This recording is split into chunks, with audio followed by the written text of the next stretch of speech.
যুগ্ম সাধারণ সম্পাদক নজরুল করিম সোহাগ। সংগ্রামী সহযোদ্ধাবৃন্দ, আপনাকে আমার সংগ্রামী চালক, আপনাদের সবাইকে আজকের এই প্রোগ্রাম থেকে সংগ্রামী চালক জানাই।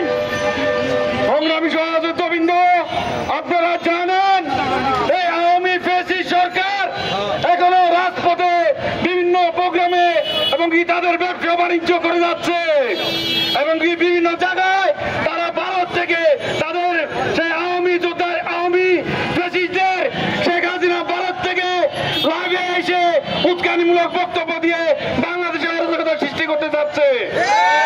আমরা দেখতে পাচ্ছি আজকে ছাত্র সমাজ অনেকে ধানমন্ডি 3200 ফ্যাসিস্টদের বাড়িতে আগুন দিচ্ছে।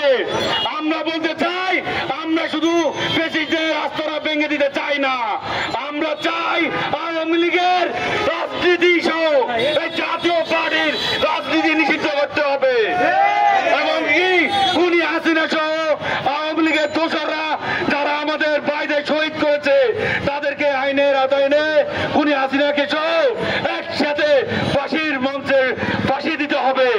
আজকের এই বাংলাদেশ ছাত্র অধিকার পরিষদ বাংলাদেশ শাখার পক্ষ থেকে আপনাদের সবাইকে ধন্যবাদ জানিয়ে আমার বক্তব্য আমি এখানে শেষ করছি।